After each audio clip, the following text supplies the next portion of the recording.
And it is against this beautiful backdrop that I have the pleasure of introducing our next conversation that explores how travel inspiration itself is evolving in the digital age. Influencer marketing and storytelling for the new age traveler looks at how content creators and authentic storytelling are shaping travel decisions, brand perception, and guest engagement like never before. With a round of applause, let's welcome our distinguished guests onto the stage, please. We have Ms. Joanna Lobo, Ms. Malini Agarwal, Ms. Ragini Chopra, and moderating the conversation, Ms. Madhulika Joshi Pallod. Good evening, everyone. Throughout the day, we have seen the theme Unstoppable India come alive through powerful narrative. And it's actually very interesting because be it a destination or it's a hospitality brand or even our country, everything begins with storytelling. Today's traveler is no longer discovering between destinations, but actually choosing between narrative, social proof across platforms, and experience-led marketing. And with this, building onto that, I would like to begin by looking at this from a traveler's lens. And for this, I have a question for all the three panelists. The one common question I'm going to ask is, in today's environment of overwhelming content and information, what actually helps build confidence for a traveler while making a destination or a stay decision? So we'll start with Joanna first. Hi, can you hear me? Okay. I'm going to give my answer basis the fact that I'm also a traveler, but I also write on travel. And I think peer reviews are what help me build confidence when I'm making decisions about travel.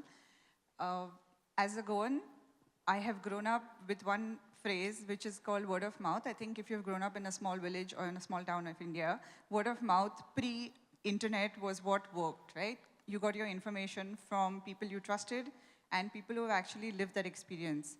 And that is something that I still hold true till today. So these days it has become digital word of mouth because you're getting your information digitally. So in this case, I would trust my peers, and also the person needs to be a trusted source. And because there is so much information available online, we need people who are honest and authentic to themselves. What usually happens as a travel writer and even as an influencer, you get invited on a lot of trips. And how does the person who's reading your stories or who's looking at your content know how much of it is personal and how much of it is, PR spiel in a way? So I think in that case, raw honesty is what I would look for from a travel content creator, from a travel writer, or any person on the internet talking about travel when I'm making my decisions. Because travel is often portrayed as this really glamorous thing, but there is another side to it also.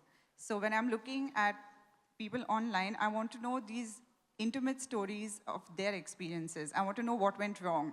I want to know what can go wrong. I want to know if I'm stuck at a station somewhere in the middle of a European country where I can't speak the language, what am I supposed to do? Right. So it's not just negative stuff, but it's nitty-gritties, right?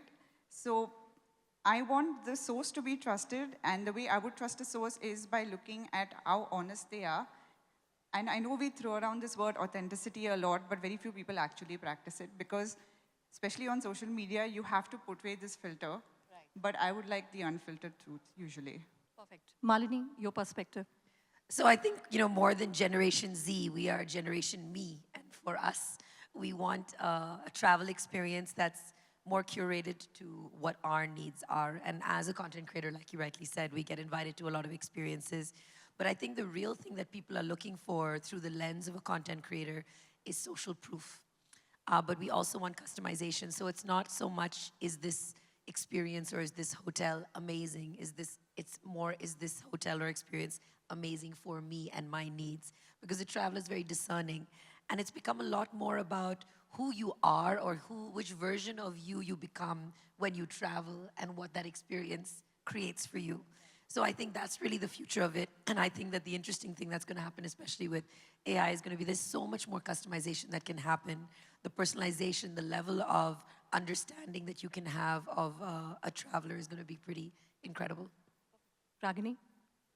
So I'm going to speak from totally a brand perspective, or let's say a organization that's in aviation or hospitality and across travel segments. So I think you're both right.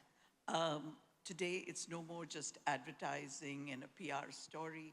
It is so much the narratives that are coming out of social media. People are evaluating content, looking at videos, looking at comparative reviews, much before a decision is made. So if I look at it from a company perspective, these have become very important elements to consider when you are wanting to put out your services or get your services known outside. In addition, I think credibility and believability comes from having consistent stories which are authentic, that are coming out, and people tend to then believe that this may be my experience. Because if you see, aviation and hospitality is largely intangible till you actually experience it. So people are wanting to see it from somebody else's lens and seeing whether this will work for me. So it's just not any more beautiful images, but you're right, will this work for me? So I think in today's day, what is happening is that social storytelling, influencer marketing is becoming just a part of the brand ecosystem. It's no more just something which is a tactical campaign. You're building awareness through this, credibility, authenticity. You are introducing new services, new segments, and bringing in that emotional content, the human story behind the whole thing. So I think these are very relatable, but I do want to say one thing. The stories that are put out need to be authentic and credible, and so, you know, the organization needs to work closely with the creators of these stories so that what is being put out is credible, and so that the experience eventually that they have, because before they've arrived at your hotel or the airline, for example, they've built an impression, right? And a lot of people, because travel involves money, it involves time, it involves a little bit of, you know, uncertainty. And so these authentic, consistent stories help to create a little bit of dissonance of that uncertainty. Ragini, I'm going to pause you because we have some flow of more questions, very interesting questions for you lined up as well. Malini, this one is for you. I think most of our audience know that the blogging culture, you started the blogging trend rather all the way back in 2008, right? So, and now we are in this era today. So from a creator's perspective, how do influencers today view the hospitality industry? And I think that's where the majority of our audience are, as collaborators, and what really enables a fruitful and experience-led partnership? I mean, creators love hospitality. We love you all because you give us the best experiences. And I think the important thing to realize is that for a content creator really to shine, you have to allow them to have and breathe the experience.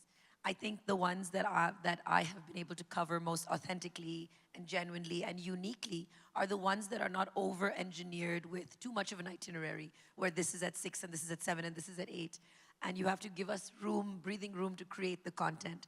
The good news is that hospitality lends itself so beautifully, more than any other industry, as a backdrop to all the content we're already creating. So I do a lot of my interviews with celebrities at a nice hotel or a nice setting.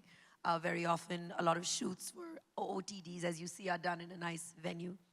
So you already have what all content creators need. You have a beautiful, aesthetic, Instagrammable space. And then you can create an experience around it. I think the real future will be about showing a lifestyle more than an individual creator. So a lot of things that I've started doing, for example, with brands like National Miles that work in hospitality and luggage, I've helped them partner with hotels in Goa, where we've created a Creator Miles Club. And I take a bunch of creators with me to different locations to show different personalities and styles. of creators doing things together, because otherwise you're only going to see that same one person walking through, or the meta glass view, or the same pan of the room ad nauseum again and again. But if you get a bunch of creators together, you actually mimic the experience. And you can do this with mommy creators and their kids. You can do this with solo female travelers. You can do this with people who want to remotely work, and really dial into these subcultures and communities that are looking for travel experiences. But I really urge everyone not to over-engineer the experience and allow people to tell the story themselves, because people can tell. And generally, every creator has a style. Like, I know a creator called Shahrul who raps all of his reviews. And it's really fun, and it's easy and engaging to watch, and it's very on brand with him. So I think for creators, you already have all the pieces, but the more things that you give creators to do just could be something as simple as having a curated experience, or that welcome basket that's done interestingly, so it's fun to unbox. But I would really urge people to move from the solo experience to a combined creator universe, which is where I think it's going. Perfect. Joanne, now with this influencing community coming up in a big way, how has the role of journalism shaped up over the years? I mean, what's trending? And you see now, even all the major media houses are now very focused on having a very strong social media presence than they ever thought they will do. So, what's your perspective on how this is shaping up the way media, travel, and journalism, is looking for the future? I would say that travel journalism, so travel was always about lists. It was ticking things off a list. I still travel like that, so I'm just saying it's true. But these days, the lists have become more immersive. It's more about experiences. So when you're traveling, people want to experience the place or the region in a way that is unique to that space. So it could be, learning how to do this textile work in this one tiny little place in the corner of some European village. It could be swimming with the sharks somewhere. So it's something that is unique to a space. So I think travel has become like that, and travel journalism is also moving to showcasing that part of travel. From an editor perspective, this is what most editors want. They don't want just a list of places to visit and things to do. They want to know what you did there and how you did it. So travel journalism has also become the space where we are asking not what to do at a place, but why should we go there? Why should we go to XYZ hotel, for example? Perhaps because they have a marine conservation program. Or why should we go to this particular shop? Because this is the last artisan doing something unique in that place. So it's a lot of whys that we are asking. So as a writer, I try and be more in-depth when I'm writing about travel. So going beyond surface level, trying to showcase why visiting this place will tell you about that place. What is its history? How does climate change affect that place, for example? So there's a lot of intersectionality when it comes to travel writing these days, and I'm hoping there's a lot more. Perfect. Ragini, you are actually speaking on behalf of the audience perspective to a large extent, right? So how does influencer-led content fit into the formal guest journey from the discovery to experience and beyond? So, like I said in the beginning, today it's just not any more lovely images that you're putting out, or a brand promise that you're putting out, or the brand features that you're putting out. Today, it is more transforming that into a more realistic experience. So how does it feel when you arrive at the hotel? What's your room like? How's the warmth and the care, the welcome, the service? In an airline, is it a seamless process of checking in on board, arriving on time? So those are the aspects that you want to convey out. And again, like I said, it has to be something that the audience can relate with, that this is something that I will expect. So they've created an image in their mind before they actually arrive out there. And this has become very much part of hospitality, aviation, new places. If you're launching a new flight to a destination, you want to create an image of that destination, right? And especially this is more true of international destinations than perhaps domestic, but you do want to build a story around that. So it is not just take a flight, go into a hotel and check in into a hotel room. That is, as we heard in the morning, it's luxurious, it's fabulous, etc. It has to be seen by the person who's traveling. Perfect. Malini, I have a question. I think that one topic has been with us throughout with almost of the session since it's about AI, right? So how is AI actually influencing the way travel experiences are discovered and shared by content creators? And also recently, I think most of us read in the news that AI content creators are coming up in a big way. So what's your perspective on that? So I think it's going to work sort of in tandem. People do want that human element, right? Because your AI can give you recommendations, but it's not going to really know what it felt like to be there. But for example, my husband is working on a new, very intelligent AI-powered travel agent, an assistant called Alfie, like a butler, who learns about you and what you like and how you want to travel and then makes recommendations accordingly. I'm sure everyone is part of some WhatsApp group that said, hey, I'm going to X place, what do you suggest? Or I remember your cousin went here for the bachelorette, what did they do? Now imagine putting a world of that knowledge and learning about you and your travel likes and dislikes. So for example, I play a lot of mahjong now, and every time I travel, I look for a place to play. Now, my AI should know this about me and then make recommendations for offbeat experiences for me to have. So I think it's gonna have to work in tandem. You're gonna need social proof.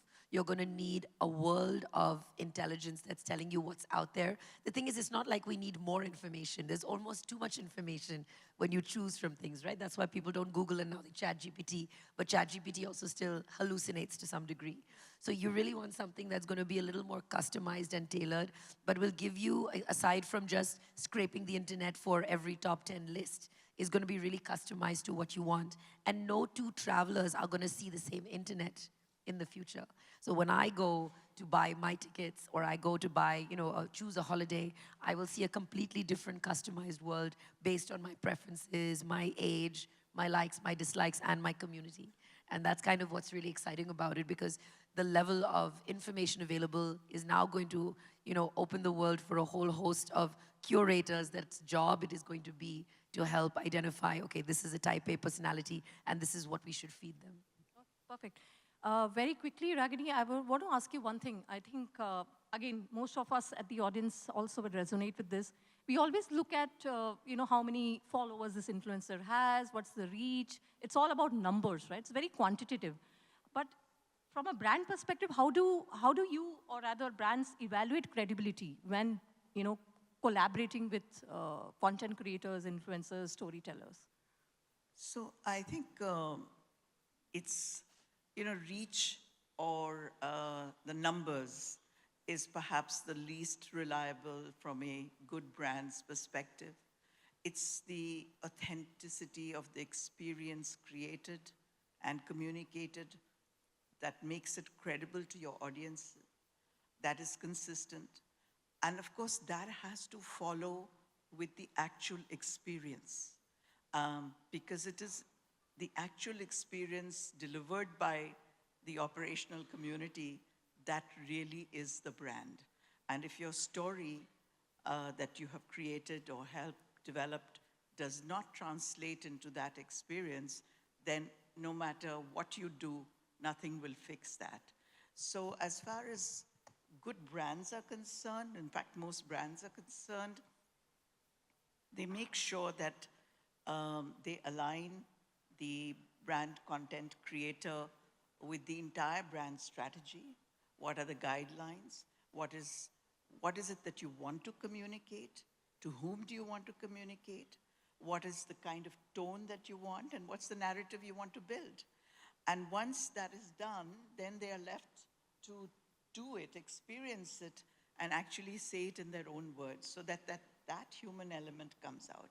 But essentially, everybody, or most brands, would look for that credible experience that is communicated, that can be replicated, and that can be trusted and believed and experienced by the traveler when he comes to the hotel. I'll just add to that. I think we're really moving from a creator economy to a trust and truth economy. Yeah. And I think that's going to be the most valuable metric. Your creators who've been around, and I've been around for almost 2 decades now, I can see what really works is you cannot fool your audience and you cannot fool the brands into believing that your audience is secure or loyal, because now you know that half the world on the internet is bots anyway. So it's almost the micro nano creator who's actually going to be more valuable than the ones that are dipping into a specific community. Joanne, from a journalistic point of view, if I had to ask you if you have one expectation from the brands when they approach media houses or publications for, saying that we would like to be featured or written about. So do you have an expectation that currently prevails today very importantly in terms of how, what the narration should look like? Because sometimes, most of the content that piece goes out looks very biased and there's a lot of promotional nature to the content. So is there one single sort of, or maybe a piece of advice that you would like to give that makes storytelling the real storytelling? I think to repeat what Malini said was just let us do our own thing because it just becomes easier. And it's also very important to understand that there's a difference between a content creator, an influencer, and a journalist. So the kind of stories we are doing is going to be very different from what a content creator is doing and what an influencer is doing. And also, content creators and influencers look at social media largely, whereas we are sitting and writing, right? So we need a lot more information that the others may not need. So it's important when planning a trip or inviting us, keep that difference in mind if it's a bigger group. If you're going individually, it's great. But also just let us do our own thing because it's the easiest way for us to find stories instead of you engineering everything and telling us, this is what we need to do and this is what you need to write about. No, I will do my own research and tell you, this is what I would like to do. Can you manage it? Okay, that's really interesting insights from all three of you. We will sort of have like a rapid fire or a lightning round, and I'm just going to ask all three of you in one word, 2 words. What will define the future of influence in travel? We can start with Ragini. So my panelists may not like this, but I believe our guests, ambassadors, would be the real future because their experiences, and everybody is now a creator of some kind of social media, but if those guests become your ambassadors and can really talk about you, you've arrived. Malini? I think very much so along the same lines, social proof, and it could come from a creator or anyone who visits. I also think it is the truth economy is the future. Repeating what she said and something I said earlier, radical honesty. From anyone who's visiting a place and talking about a place, I want the absolute truth, unfiltered truth. Okay, great. So I think what's very clear from this panel today is that influencer content, storytelling is not just about visibility anymore. It's a lot more in depth and it's more about creating the confidence in the traveler's mind, being very narrative and being very trustworthy and credible and authentic in whatever we communicate to the travel and the tourism and the tourist industry. And I think most importantly, I think as a takeaway message would be, let's have a collective responsibility. And what that means is responsibility from the brand side, from the content creator side, from the journalist side, and most importantly from the travel side, to make sure that, whatever we could do, whatever we collaborate, we are making every effort to make India unstoppable. Yeah, so this brings us to the end of the panel discussion. And we will be happy to have a conversation with you outside the room for a one-on-one chat. Yeah, thank you so much. Thank you. Thank you.